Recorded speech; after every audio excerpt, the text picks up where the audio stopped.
Alors, bonjour tout le monde. Je vois qu'il y a les premières personnes qui sont connectées. Donc, on va attendre encore quelques minutes, le temps d'avoir tout le monde de connecter.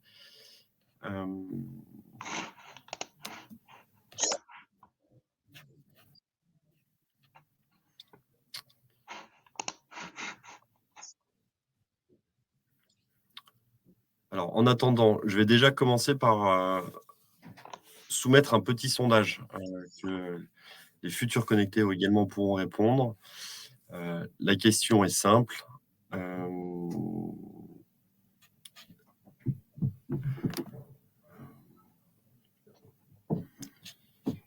Alors, ça ne marche pas.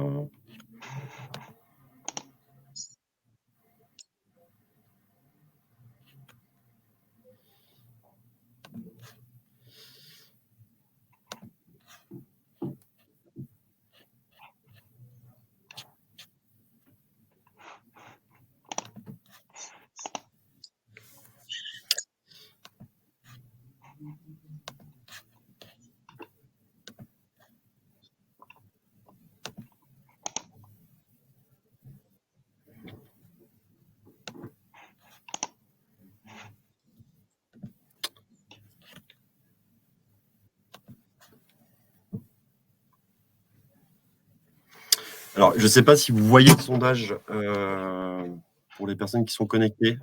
Si c'est le cas, est-ce que vous pouvez me l'indiquer dans le chat parce qu'apparemment,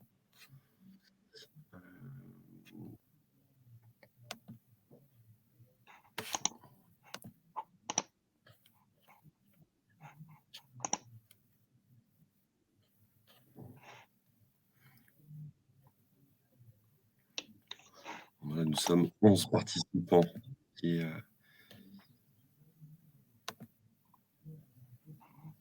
D'accord, merci Pierre, merci Floriane, merci Mathieu. Donc, en préambule, on peut commencer, je pense. Donc, moi, je t'invite d'abord à te présenter, Vincent, avant que je prenne la main. Oui, bonjour, Vincent Péririn, moi je suis expert Genesis depuis plus de 15 ans maintenant et donc chez Ovalo actuellement avec un rôle de consultant référent et de manager, donc sur des missions principalement sur du Genesis, sur de l'expertise. Donc Vincent va être le présentateur aujourd'hui et moi je serai l'animateur. Donc moi je suis Thibaut Delamasse, je suis le directeur commercial d'Ovalo. Vincent est notre expert et consultant référent et consultant manager chez Ovalo. Donc l'idée c'est que Vincent puisse vous présenter l'impact de l'intelligence artificielle sur les SVI. Sujet sur lequel il a travaillé pendant de nombreuses années, il va pouvoir vous présenter tout ça. Petit sondage avant de commencer, c'était de savoir quel type de SVI avez-vous. Et pour l'instant, la réponse, c'est DTMF à 67% et reconnaissance vocale, 33% des réponses. Si vous avez des questions, il y a donc un chat qui est présent. Et il y a également un petit onglet questions dans lequel je vous invite à poser vos questions à Vincent. Moi, je m'occuperai de faire le gardien du temps et l'animateur pour m'assurer que Vincent puisse répondre à vos questions au fur et à mesure de la présentation. Voilà. Vincent, du coup, je te laisse la main, je te laisse présenter. Oui. On va partager la présentation.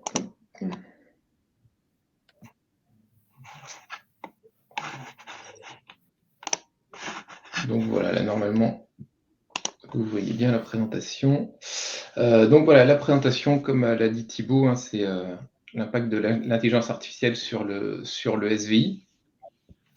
Donc on va vous faire cette petite présentation qui devrait durer avec les questions un peu moins d'1 heure. On va commencer en rentrant directement dans le sujet, alors comme on a vu dans le sondage,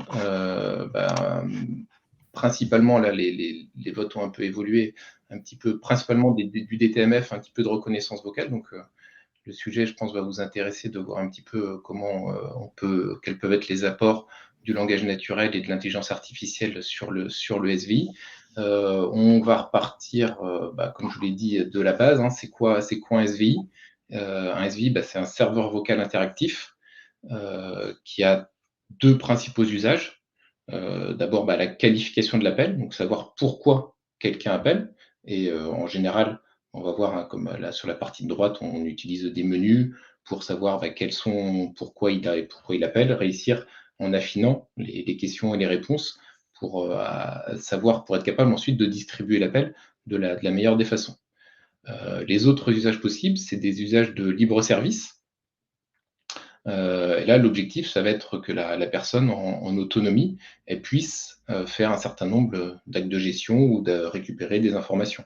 Donc, par exemple, consulter un compte pour voir le solde de son compte, faire des opérations. D'autres exemples, des horaires d'ouverture d'une agence, obtenir une attestation d'assurance. C'est des exemples de choses qu'on est capable de faire via le SVI, donc en ayant donc ces deux phases possibles, soit la phase de qualification qui va être vraiment à l'arrivée de l'appel, ou ensuite, une fois qu'on sait ce qu'il souhaite, soit l'orienter vers des libres services, soit l'orienter vers des agents en fonction de sa demande. Pour pouvoir communiquer entre le SVI et l'appelant, donc pour aller du SVI vers l'appelant, là, notre SVI, il a besoin de parler. Donc là, il y a deux façons de parler. C'est soit d'utiliser des guides vocaux, qui sont des messages audio qui ont été préenregistrés, soit en général dans des studios avec un acteur ou une actrice, soit d'utiliser de la synthèse vocale, donc qu'on appelle aussi TTS, Text-to-Speech en anglais. Donc là, on va avoir une voix de synthèse qui existe, et donc à partir de texte, on va être capable de générer le flux audio qui va être rendu vers l'utilisateur. On verra aussi plus tard que cette synthèse vocale, on peut aussi, de façon statique, générer des fichiers audio et après de les réutiliser de la même façon que les guides vocaux. Et donc l'appelant, comment il va être capable, lui, de communiquer avec le SVI? Donc il y a deux grandes familles de technologies. Donc c'est soit les touches du téléphone, ce qu'on appelle DTMF en anglais, donc ce qui est la technologie la plus ancienne, et qu'on retrouve dans les menus, taper 1, taper 2, taper 3. Ensuite, on a la reconnaissance vocale qui est arrivée. Donc là, on va parler soit d'ASR, soit de STT. Donc ASR, c'est un petit peu l'ancien nom qui était utilisé, Automatic Speech Recognition en anglais, et le STT qui est le Speech to Text, qui est l'anagramme du TTS dans l'autre sens. Mais ça revient au même. L'objectif de cette technologie, c'est bien de faire de la reconnaissance vocale. Et donc, les premiers moteurs de reconnaissance vocale fonctionnaient sur des mots isolés. Donc, la question qu'on va nous poser va être une question plutôt fermée avec 2, 3, 4, 5 mots possibles. Et donc, la personne répond en donnant ce mot. Et on a la deuxième partie qui est arrivée ensuite avec l'amélioration des technologies, qui est le langage naturel, où là, le client va être capable de s'exprimer de façon naturelle et de faire une phrase complète. Et le moteur de reconnaissance vocale va faire la retranscription sous forme textuelle de l'ensemble du texte qui a été saisi. Si on prend l'exemple un petit peu là qui est sur la partie gauche, qui est un petit exemple de qualification, on voit que, voilà, d'un premier exemple, c'est de savoir est-ce qu'une personne appelle soit pour une partie contrat, soit pour une partie sinistre. Donc là, on va simuler qu'elle a tapé sur le 2, donc qu'elle a eu le sinistre. Ensuite, on va de nouveau découper, est-ce que c'est plutôt pour une auto ou pour une habitation? Donc là, elle choisit l'auto, et après, voilà, elle a un sinistre sur son automobile. Est-ce que c'est plutôt une déclaration, donc un nouveau sinistre, ou la gestion d'un sinistre existant? Donc, on retrouve souvent dans ces menus et dans cette qualification un petit peu l'organisation derrière qu'on a dans les centres d'appel pour être capable d'orienter vers les bons agents. Donc là, on est en DTMF, ce sera un exemple où la personne tape 2, 1, 1. Si on veut faire la même chose sur de la reconnaissance vocale en mots isolés, la personne va peut-être dire d'abord les mots sinistres, puis le mot automobile ou voiture, et ensuite déclaration en fonction de comment les questions auront été posées. Et l'objectif en langage naturel pour faire la même chose, c'est en une phrase simple de dire, je veux déclarer un accident de voiture ou je viens d'avoir un accident de voiture. L'objectif, ça va être de ces 3 façons permettent d'aller vers la même personne, sauf que, le langage naturel permet d'être, beaucoup plus rapide et permet aussi, on le verra, d'avoir une finesse de détection, beaucoup plus fine que ces menus tels qu'on les voit où à un moment donné, on va pas mettre non plus 10 niveaux de menus ni voilà, ça limite un petit peu l'arborescence. Donc le langage naturel va nous permettre de recueillir les les besoins du client, et ce qu'il souhaite faire de façon beaucoup plus fine pour pouvoir mieux les orienter ensuite.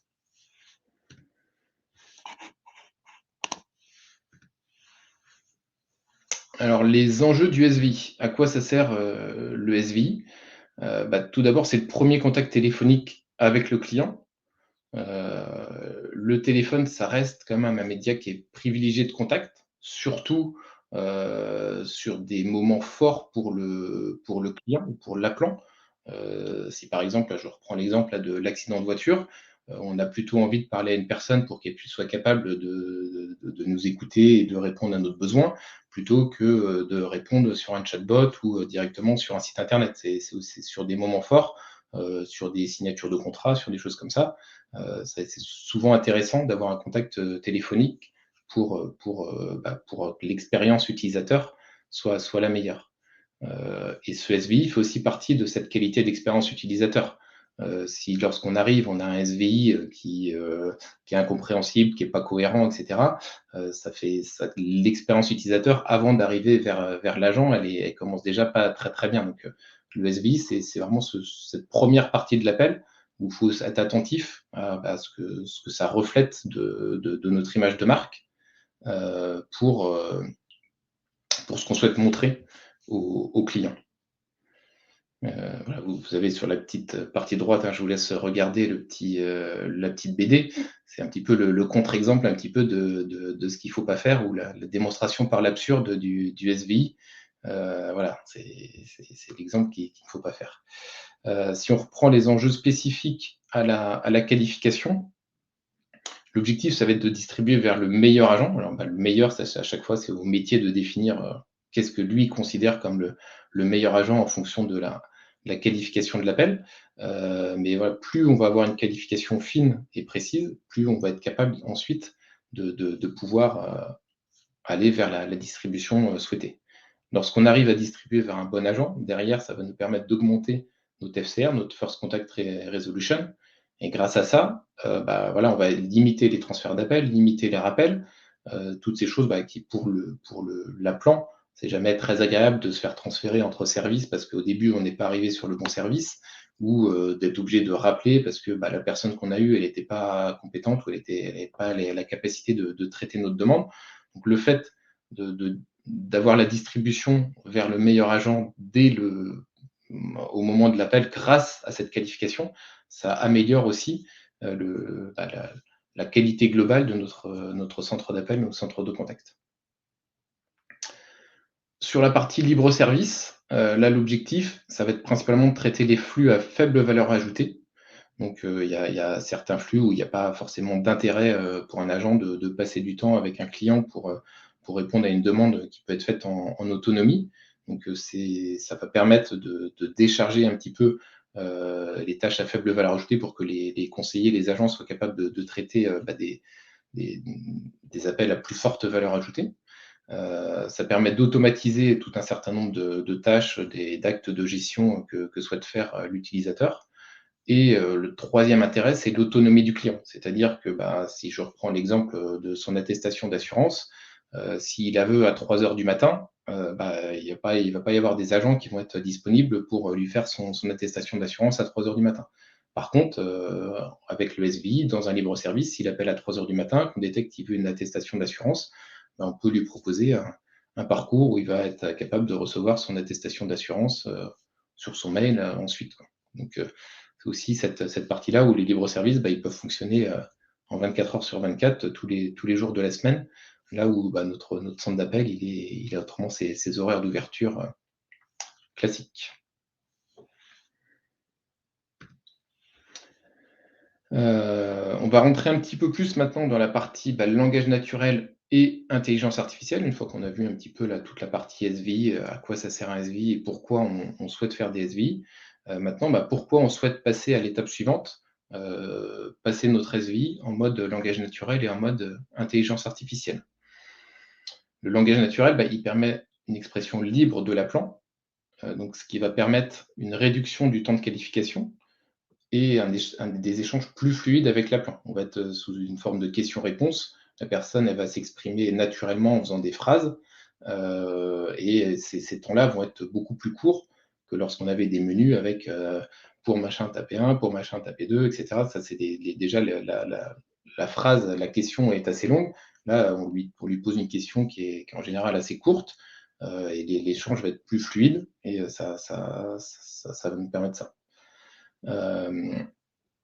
Ce qui est possible de faire maintenant aussi avec le langage naturel, c'est de capter les émotions. Alors c'est encore pas énormément fait, hein, c'est des choses qui commencent à arriver, mais grâce à ça, on va être capable de détecter, par exemple, si, l'appelant, il est, par exemple, énervé ou si au contraire, bon voilà, il s'exprime de façon, relativement neutre et si on capte, par exemple, qu'il est énervé, peut-être qu'on va, prioriser la distribution d'appels ou on va être capable de prévenir, le conseiller qui va recevoir l'appel que, potentiellement cette personne-là au niveau du SVI, il était un petit peu énervé donc peut-être, voilà, être capable de traiter, cette personne-là en se disant: «Attention, elle arrive peut-être, au niveau des émotions d'une certaine façon donc je vais peut-être l'accueillir et réussir à être attentif en tout cas à ce point de vue-là, pour traiter, cet appel».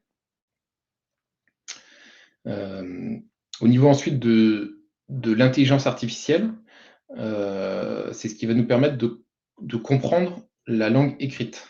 Donc il faut bien, c'est ce qui est sur la partie droite de l'écran, c'est qu'au départ, on a un flux audio grâce à l'ASR et grâce à la reconnaissance vocale, on va être capable de passer sous une forme textuelle. «Je veux résilier mon contrat» et ensuite l'intelligence artificielle, elle va travailler uniquement sur le texte pour l'interpréter sous forme d'une intention. Donc là, c'est une intention de résiliation.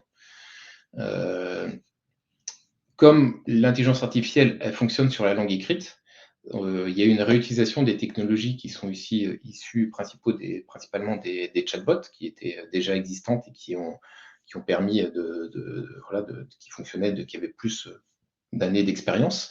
Et c'est ces technologies-là qui sont utilisées pour la partie intelligence artificielle sur la voix, une fois qu'on a eu du texte qui a été généré par l'ASR. Donc l'intelligence artificielle, elle va nous permettre d'avoir une qualification plus fine de l'intention, d'avoir aussi beaucoup plus d'intention que lorsqu'on utilise un menu simple ou classique. Par contre, la personne, lorsqu'elle s'exprime, des fois, elle va pas donner suffisamment de détails. Euh, Si je reprends mon exemple d'accident de voiture, on a vu tout à l'heure dans le menu qu'on a le choix entre une déclaration. Enfin, nous, derrière, lorsqu'on va souhaiter distribuer l'appel, on va avoir le choix entre une déclaration et de la gestion.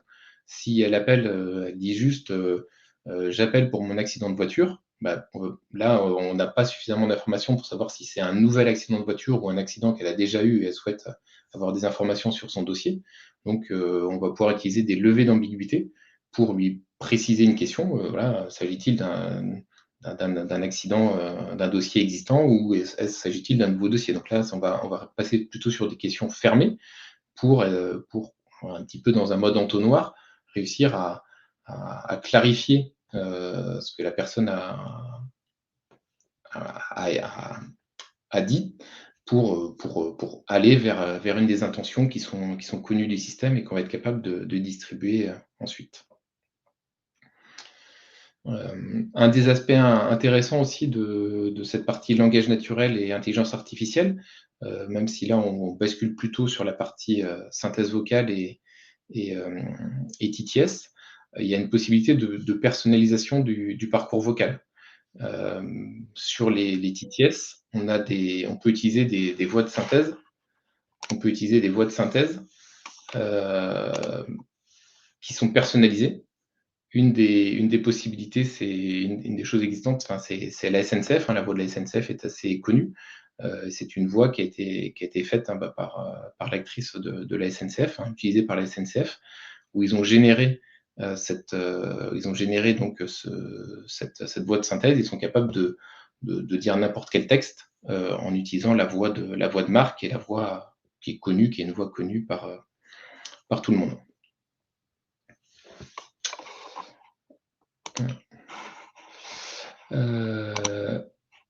Ensuite, donc un des exemples là qu'on a donné, c'est un petit peu de l'architecture. Là, c'est un exemple, là, comme je l'ai dit, moi je suis un expert Genesis Engage, donc c'est plutôt basé sur du Genesis Engage. Après, les principes potentiellement sur d'autres architectures sont à peu près les mêmes. L'objectif là de ce qui est proposé dans cette architecture modulaire, c'est vraiment d'avoir pour chaque module une fonction bien déterminée et aussi d'utiliser les standards du marché. Donc en termes de standards du marché, on a la partie SIP RTP pour la partie voix sur IP. On a le VXML qui est utilisé pour la partie application vocale, le MRCP pour la partie intégration avec les ASR et le TTS, et l'API REST pour échanger avec le Dialog Manager. Le fait d'avoir des modules comme ça permet une évolution facilitée et une indépendance entre les modules lorsqu'on souhaite les faire évoluer. Donc, si j'explique un petit peu plus là, le schéma qui est sur la droite, donc on va voir lorsque la personne nous appelle, on va utiliser ce qui est marqué orchestrateur Genesis, qui peut être soit de l'URS, soit de l'ORS avec une stratégie de routage. Cette stratégie décide d'envoyer l'appel vers le GVP, donc le Genesis Voice Platform de Genesis, qui nous permet donc qui est le serveur vocal de Genesis, qui va être intégré à la fois avec l'IVR Application Server pour récupérer l'application vocale VXML qui est utilisée. Et on a donc l'intégration avec notre moteur ASR pour la reconnaissance vocale, notre moteur TTS pour la synthèse vocale. Donc, tant qu'on est sur cette partie haute, on est vraiment dans le monde de la voix et tous les flux sont des flux voix. Et c'est lorsqu'on va passer du GVP vers le Dialog Manager qu'on va passer sous la forme textuelle. Le Dialog Manager, lui, il va être responsable du parcours vocal et de savoir justement comment on enchaîne en fonction des résultats du NLU, du Natural Language Understanding. Par exemple, dans le cas des levées d'ambiguïté, c'est le Dialog Manager qui va être responsable de savoir quelle est la question suivante qu'il faut poser en fonction des résultats qu'il y a eu avant pour enchaîner la suite du parcours jusqu'à arriver à la fin du parcours pour l'utilisateur. Donc la partie Natural Language Understanding, qui est vraiment la partie, elle a la compréhension du texte sous forme d'intention. Donc on verra un peu plus tard le détail de ce qu'il y a. Pour chacun des modules, on a le choix de l'éditeur pour chaque module. On n'est pas obligé d'avoir le même éditeur pour l'ensemble des modules. Je vous ai listé des exemples possibles. Pour l'ASR, on a Nuance qui est assez connue, Via Dialogue qui est une société française, Allomedia qui fonctionne plutôt en mode cloud ou en mode SaaS plutôt qu'on-premise. TTS, donc on retrouve aussi des éditeurs comme Nuance, Voxygen. Et pour la partie Dialog Manager, donc là, on a cité par exemple Rasa, Node-RED qui eux vont être de l'open source. On peut aussi utiliser Via Dialog, parce que Via Dialog va avoir une suite complète. Puis il y a Nuance aussi également que j'ai pas cité, mais les éditeurs d'ASR ont maintenant des suites complètes qui intègrent du Dialog Manager et du NLU, mais on a vraiment le choix de ce qu'on souhaite faire en termes d'éditeurs sur chacune des briques.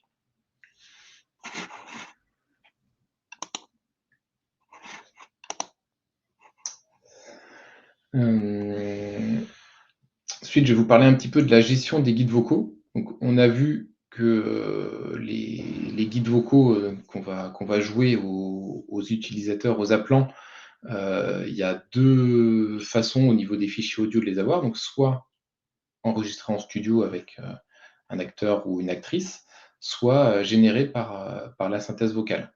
Le fait de les générer par la synthèse vocale, ça permet lorsque ce sont des phrases statiques qui évoluent pas forcément très fréquemment, le fait de les générer par la synthèse vocale, ça permet, une fois qu'elles sont générées une fois, de les réutiliser, d'utiliser tous les mécanismes de cache et de ne pas ressolliciter le TTS à chaque fois pour régénérer tout le temps la même phrase. Après, à l'intérieur de notre parcours vocal, de temps en temps, on sollicitera le TTS lorsque c'est vraiment du contenu dynamique qui change lorsqu'on veut synthétiser, par exemple, une adresse ou des choses, des contenus qui bougent ou qu'on n'avait pas prévu à l'avance, en tout cas, de les rendre statiques.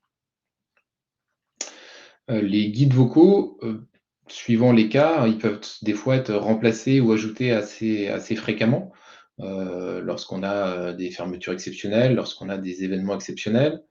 Par exemple, lorsqu'il y a eu le Covid, il a fallu faire évoluer les SVI pour mettre des fois des messages exceptionnels parce qu'on était obligé de fermer les centres d'appel ou ils fonctionnaient en mode dégradé. Donc, ça peut être assez fréquent et lorsqu'on veut les faire via de la synthèse vocale, ça nous permet de réagir beaucoup plus rapidement que lorsqu'ils sont enregistrés en studio.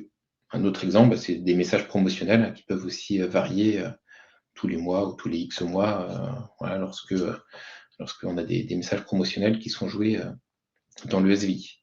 On a des fois des messages qui peuvent être aussi dépendants du calendrier et aussi on a toute la gestion multi-environnement. Lorsque on a plusieurs environnements, des environnements de développement, d'homologation, de production, souvent de réussir à avoir la synchronisation de tous nos messages audio entre ces différents environnements, c'est quelque chose qui n'est pas toujours très très simple.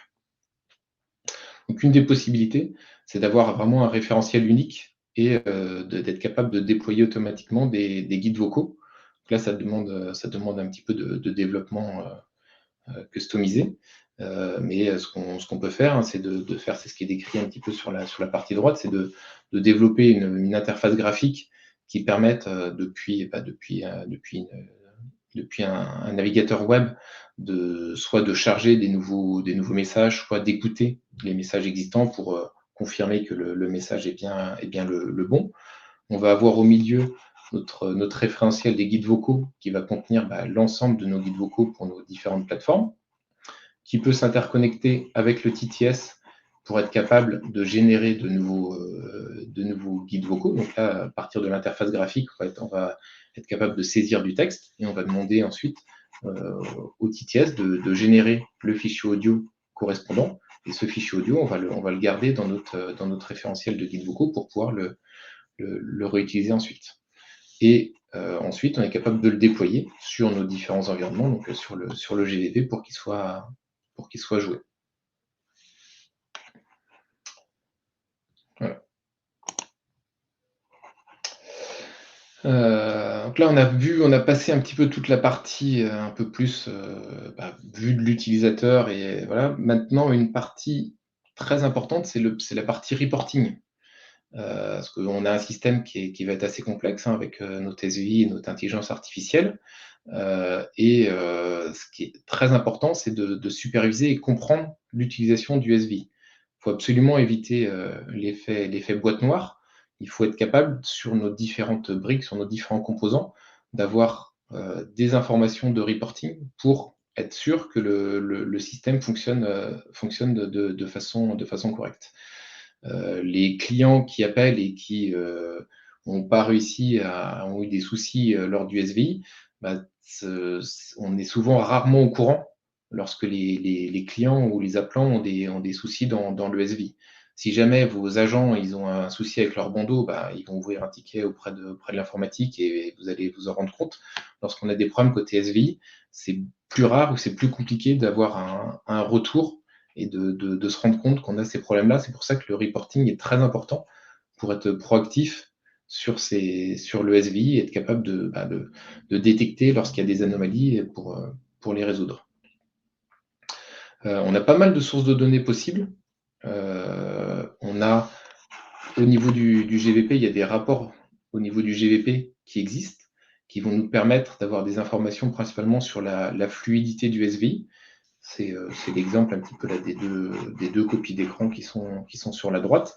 Ça permet de savoir si l'enchaînement entre deux fichiers audio est pas trop long, s'il n'y a pas des blancs qui existent dans l'ESVI. Donc ça, voilà, s'il n'y a pas s'il y a pas des erreurs, s'il n'y a pas des problèmes de performance.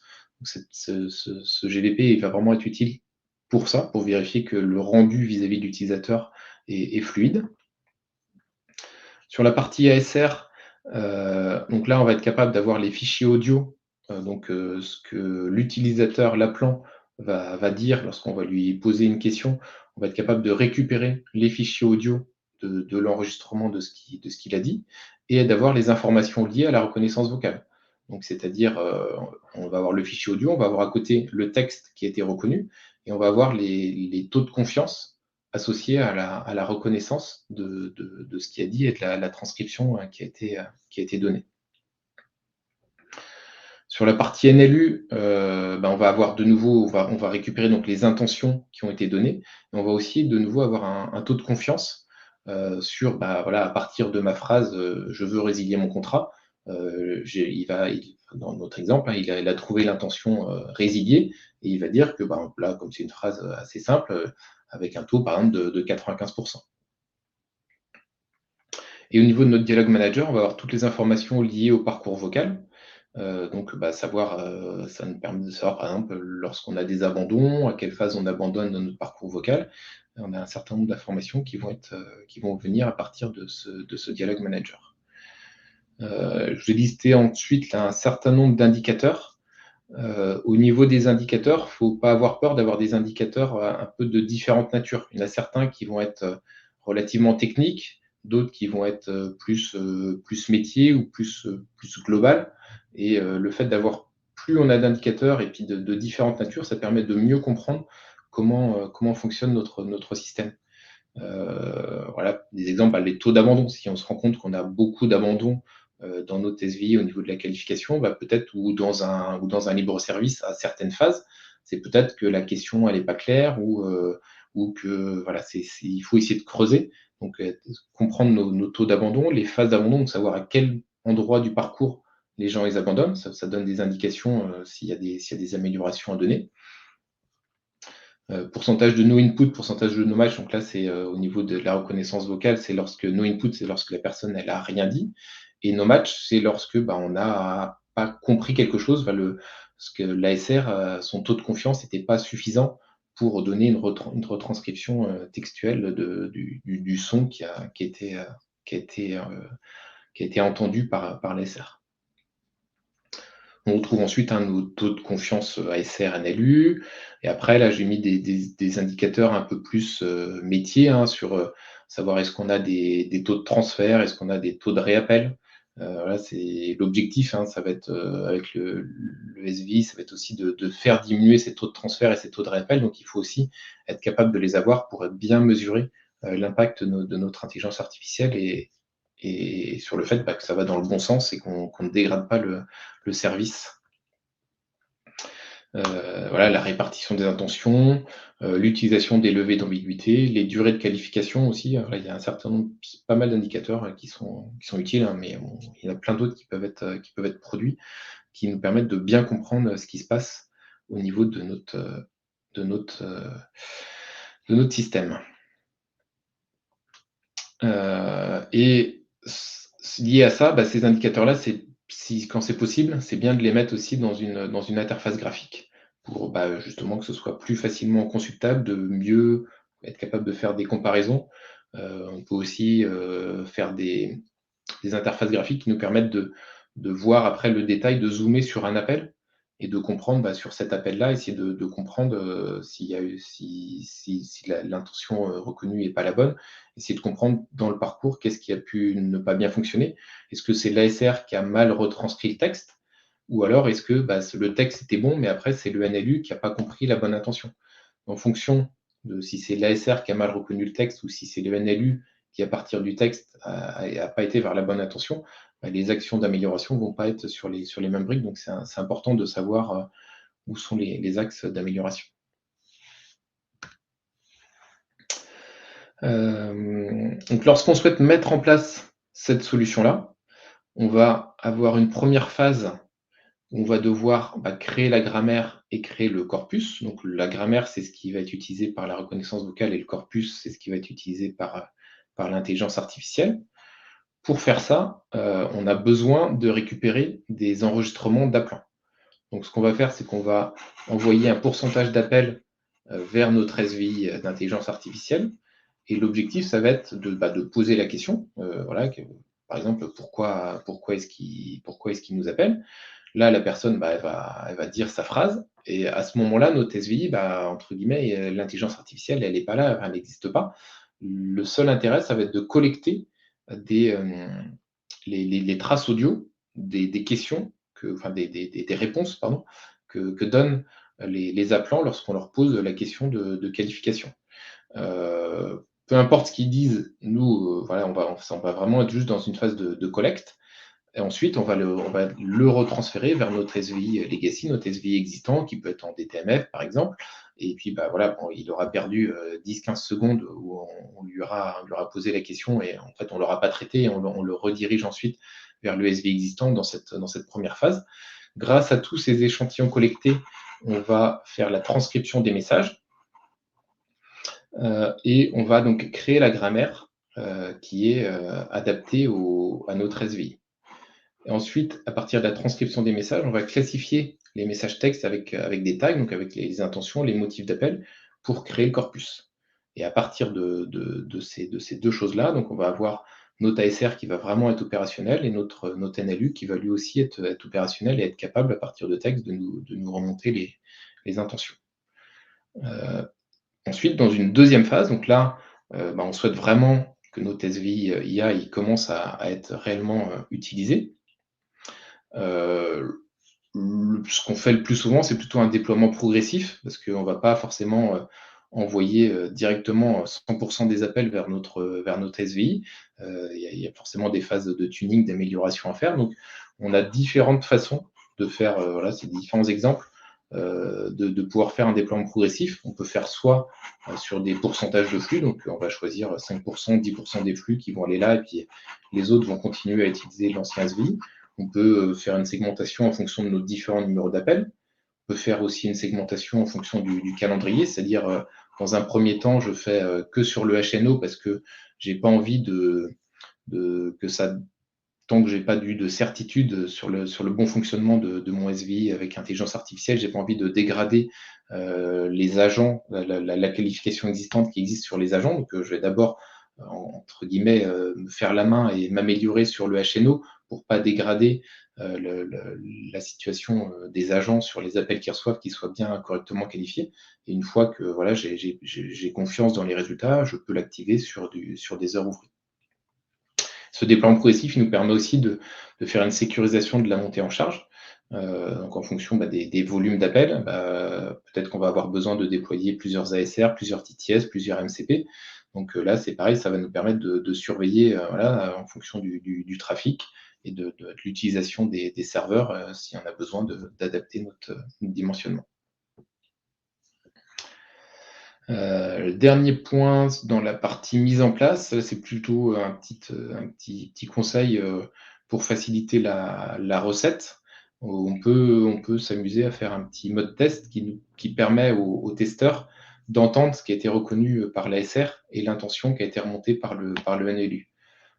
L'objectif, ça va être aux personnes, par exemple, métiers qui font les tests, d'avoir un retour immédiat, de savoir si l'intelligence artificielle elle a bien compris ce qu'il souhaitait, sans avoir à aller chercher dans des traces, dans des fichiers, voilà, ils n'ont pas forcément les accès ni les compétences. Là, ça permet directement, dans ce mode test, d'entendre l'intention qui a été reconnue. Alors Vincent, petite question en attendant qu'il y ait d'autres questions de nos participants. En combien de temps aujourd'hui on pourrait mettre en place une solution de ce type selon toi? Je l'ai mis dans le chat de questions et ainsi que c'est intéressant de savoir pour la première phase, est-ce que tu serais estimé en combien de temps minimum il faudrait compter pour la première phase? Oui, donc alors la première phase qui est vraiment la phase de collecte. Alors, avant la première phase, il y a la phase, on va dire, d'architecture, de mise en place des composants et de vérifier techniquement que ça fonctionne bien. Donc là, on est La première phase, là, elle commence lorsqu'on est déjà capable d'avoir une infrastructure qui est prête en production. Donc avant ça, on va dire, allez, environ, peut-être, 3 mois, 6 mois à peu près, hein, pour tester et valider tout ça. La première phase, la phase de collecte là, en production, c'est en moins de 3 mois, hein, qu'on va être capable de récupérer les informations et de faire générer. Après, ça dépend du nombre d'informations qu'on a collectées, parce qu'il y a une partie un petit peu humaine aussi qui rentre, hein. Toute la retranscription, bah, c'est du travail humain. La partie classification, c'est aussi du travail humain, donc il faut avoir les ressources qui sont capables de faire ça. Mais à part ces limites-là, voilà, c'est à peu près les ordres de grandeur. Donc après, un projet global, on va dire en moins d'un an, on a quelque chose qui est opérationnel, hein, sur la qualification. Super, merci. Si vous avez des questions, je vous invite à les poser, hein, dans le chat. Ne soyez pas timide. Vincent est là.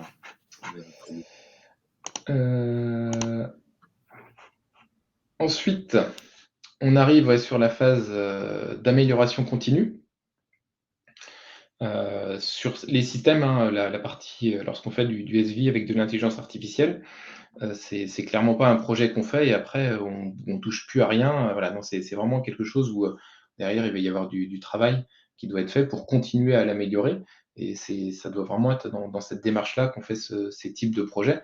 Voilà, il faut prévoir, hein, ces phases de tuning régulières qui vont nous permettre de continuer à ce que notre SVI, il continue à s'améliorer et surtout qu'il évolue en fonction des usages.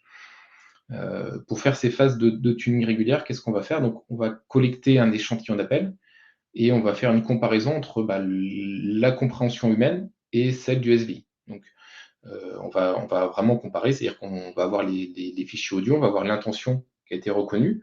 On va faire réécouter ces fichiers audio à des personnes, et elles vont dire, voilà, moi j'aurais mis telle intention. Après, on va être capable de voir si le SVI a bien compris les bonnes intentions ou s'il y a eu des problèmes.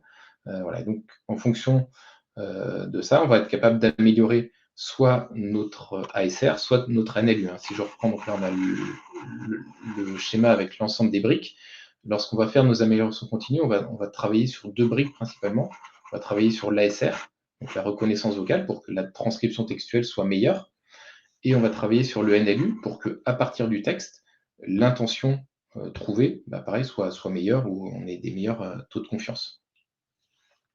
Côté SR, on va faire ce qu'on appelle du dopage de la grammaire. Donc, on a notre grammaire qui existe, qui sait déjà reconnaître un certain nombre de mots, un certain nombre de phrases. Et on va venir l'améliorer avec des échantillons qui ont été mal reconnus, où la transcription textuelle n'a pas été bonne. Et sur le NLU, donc on va faire une modification du corpus. Donc, on va venir ajouter des phrases avec les intentions correspondantes qui vont avec. Ces améliorations continues, elles vont nous permettre de prendre en compte des évolutions, si on a des nouveaux mots qui arrivent, des nouvelles façons de s'exprimer, si on a des nouveaux produits. On avait des demandes qu'avant on n'avait pas, maintenant on a ces nouvelles demandes. Donc, il faut que l'ASR et le NLU prennent en compte ces modifications pour être capable d'y répondre. Et bien sûr, on peut ajouter des nouveaux libres services enregistrés. Je vous ai beaucoup parlé de qualification d'appel, mais on peut bien sûr faire la même chose sur des libres services. Donc, voilà, une fois qu'on a notre SVI avec intelligence artificielle qui fonctionne bien, sur la phase de qualification, on va être capable de créer des nouveaux libres services pour compléter vraiment, et là, orienté vraiment usage, hein. On voit ce que les personnes demandent, et en fonction de ça, on voit si on est capable de créer des libres services qui vont leur permettre de répondre à leurs demandes en autonomie.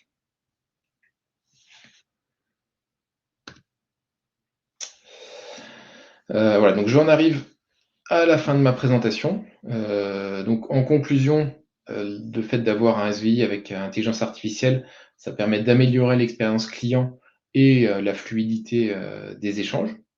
L'objectif, ça va être d'avoir une meilleure qualification des appels pour ensuite être capable de mieux les distribuer vers les agents. On va être capable de créer de nouveaux libres services. Et puis, comme je viens de vous le dire, hein, ces projets-là, il faut vraiment avoir en tête, hein, une amélioration continue du SVI, avoir envie de faire évoluer son service, de le rendre meilleur et de faire en sorte que ce SVI, il vive et c'est pas quelque chose qui est figé lorsqu'on fait de l'intelligence artificielle sur les SVI. Donc voilà, si vous avez des questions avec un petit rappel là de la BD de Fab Caro, toujours hein, dans l'absurde.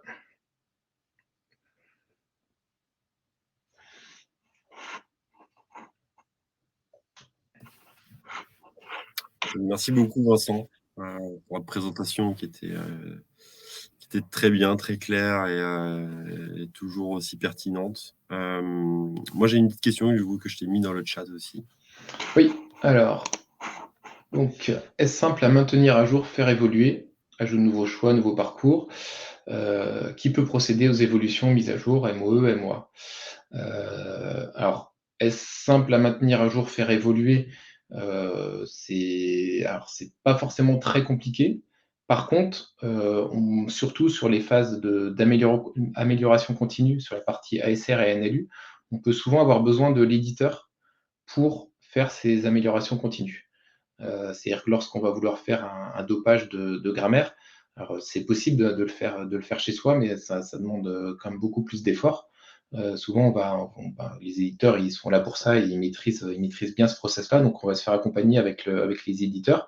On va sélectionner les fichiers audio qu'on souhaite utiliser pour le dopage. On va leur envoyer ces fichiers audio et après, eux vont nous renvoyer la grammaire évoluée. Après, sur la partie NLU, c'est de la même façon. C'est là où on va avoir besoin des ressources ME, MOE ou MOA pour vérifier les intentions que l'on souhaite avoir, les nouvelles intentions, si on a des nouvelles intentions qui arrivent, quelles sont les phrases qui vont permettre d'aller vers ces nouvelles intentions.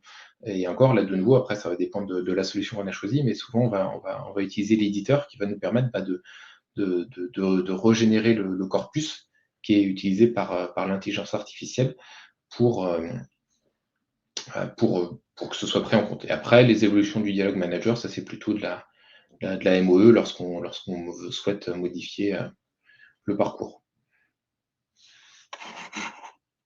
Voilà.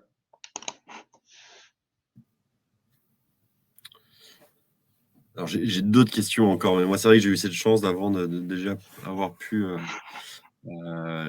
lire ta présentation, donc j'avais préparé des questions justement en tant qu'animateur. Notamment savoir, alors je la mets dans le chat, mais si on pouvait supporter la solution en plusieurs langues. Oui, ça supporte plusieurs langues. Alors, par contre, il va falloir refaire le travail, tout le travail qu'on a fait pour le français, il va falloir le refaire, par exemple, pour l'anglais, si on a du français et de l'anglais. C'est-à-dire que le travail qu'on aura fait sur le français, il va pas beaucoup nous aider sur la partie anglais. Alors, à la fin, les intentions risquent d'être à peu près les mêmes, mais tout le travail de générer la grammaire, il va falloir qu'on collecte des échantillons qui vont être en anglais pour créer notre grammaire qui va être en anglais. Et ensuite, une fois qu'on a nos retranscriptions texte, être capable de les classifier. Voilà, les systèmes supportent le multilingue, hein, aussi bien l'ASR que le NLU.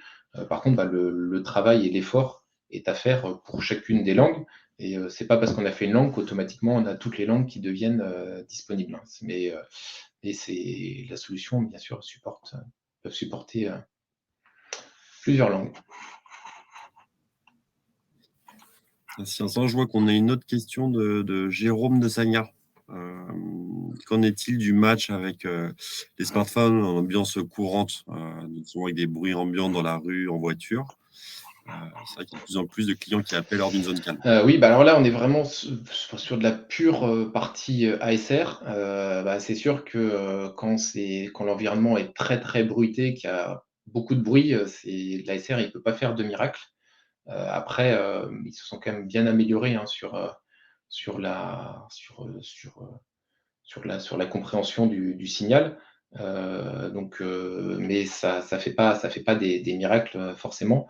voilà, pour avoir écouté des échantillons qui avaient pas, où l'ASR avait fait un no match, hein, il n'avait pas reconnu, il n'avait pas su faire de transcription. Bah, même nous, en les réécoutant, on savait pas vraiment ce que la personne souhaitait parce que on entendait la télé qui était derrière ou choses comme ça. Donc, c'est pas meilleur qu'un humain, ça c'est sûr, ça c'est à 100%. Mais voilà, faut quand même que ce soit un minimum compréhensible pour que l'ASR soit capable de comprendre ce qui est dit. Mais ça fonctionne quand même bien, sur des téléphones portables ou s'il y a un petit peu de bruit derrière.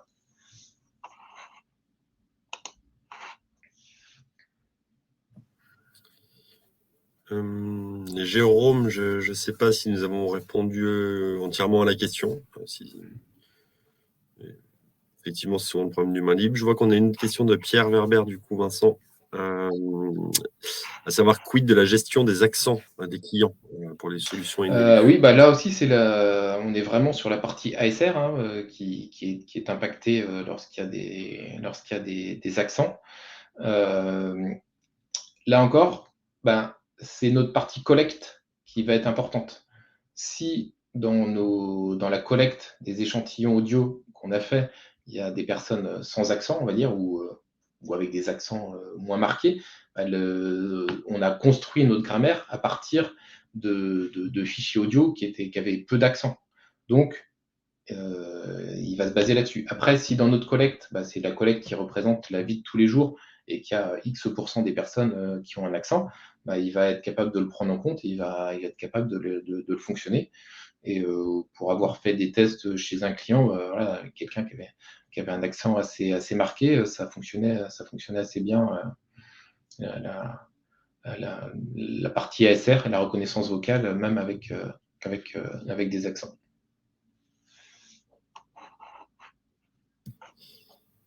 Et nous avons maintenant d'autres questions de Fabien Lebert. Est-ce que le SVI peut-il s'enrichir de lui-même ou à minima détecter des incompréhensions ou agacements du client? Dans ce cas, suggérer aux administrateurs des évolutions. Eh bien non, parce que c'est le gros problème du SVI, c'est qu'il n'a pas de retour utilisateur pour lui dire vraiment pour s'enrichir. Dans beaucoup de solutions d'intelligence artificielle, quand c'est de l'écrit, souvent bah, il va poser la question est-ce que j'ai bien répondu à votre question, etc.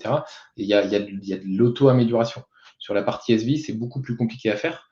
Donc il ne peut pas trop savoir. C'est pour ça que des phases d'amélioration continue et de tuning sont très importantes, parce que c'est ces phases-là qui vont permettre de comprendre et d'améliorer ce qui fonctionne. Voilà. Après, sur les histoires, là, tu parles d'agacement. Là, on arrive un petit peu dans ce que j'ai parlé, dans ce que j'ai parlé sur la détection des émotions. Donc là, c'est quelque chose voilà, qui pas encore qui arrive, hein. Ça va permettre, voilà, de détecter aussi ces appels-là et ensuite, potentiellement, ces appels-là, on va être capable, si on les retrouve, peut-être de réécouter le parcours, de comprendre pourquoi elle est agacée. Est-ce qu'elle a été agacée parce que notre SVI est mal fait, parce que notre parcours est pas bien, ou est agacée parce que voilà, c'est sa demande qui faisait qu'il arrivait dans une situation où il était agacé, il était énervé, parce que voilà, c'est la demande qu'il avait à faire qui le mettait dans cet état-là, quoi.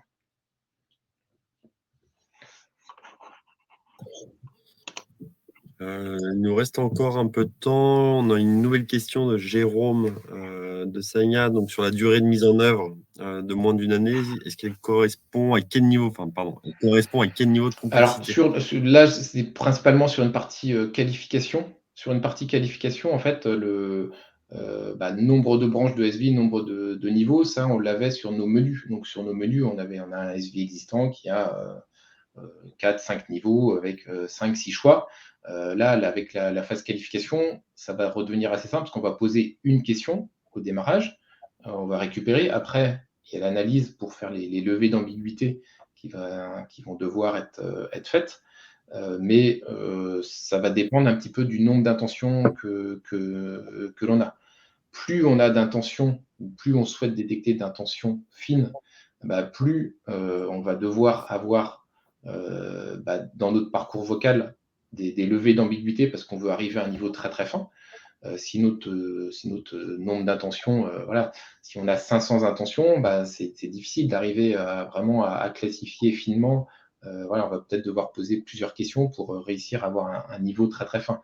Si on est sur une centaine ou entre 50 et 100 intentions, il n'y a pas forcément beaucoup de questions à poser pour arriver à ce niveau de granularité.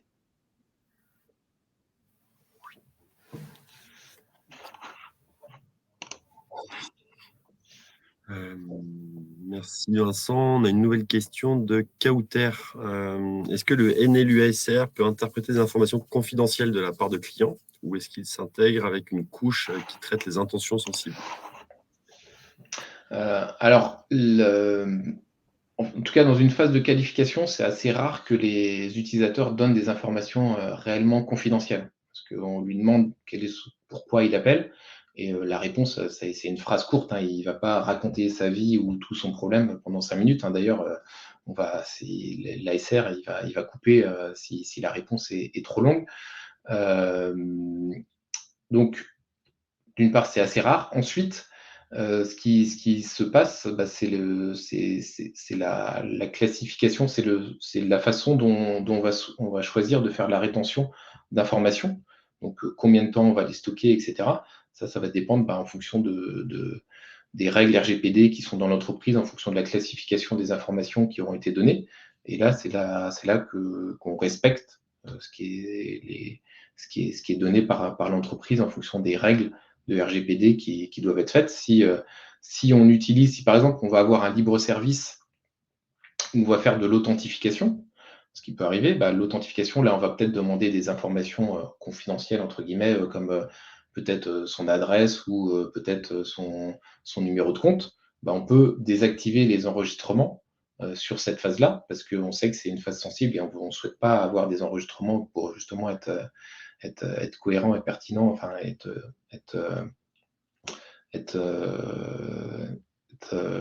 je ne retrouve plus mon mot, mais pour être en règle avec les RGPD, parce qu'on sait que c'est une phase sensible qui va forcément enfin, où la personne peut donner des informations sensibles. Sinon, sur le reste, c'est des choses assez classiques. Alors, moi, je rebondis là-dessus avec une question, pas justement quand tu parles de RGPD. Quel mécanisme aujourd'hui pour assurer la sécurité ou l'anonymat des données du client, justement? Alors là, c'est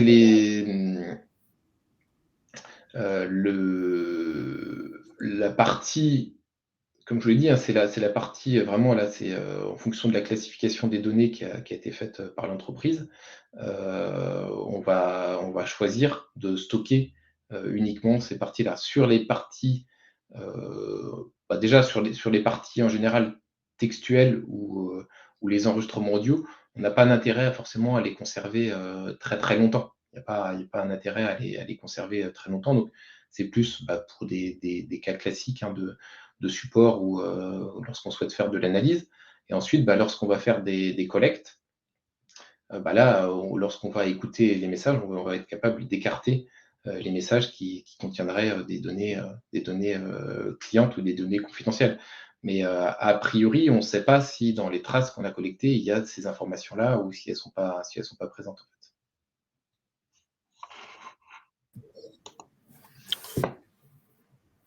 Ok, super, merci beaucoup. Je vois qu'il est déjà 18h28, donc je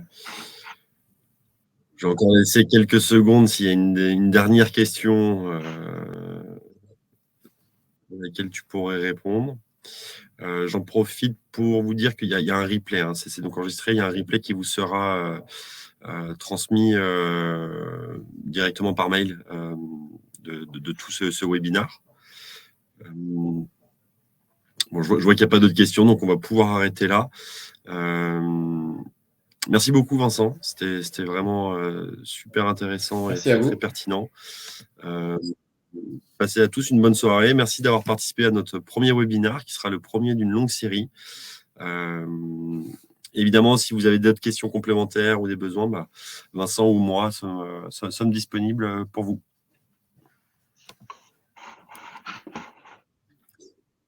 Merci à tous, Bonne bonne soirée. soirée.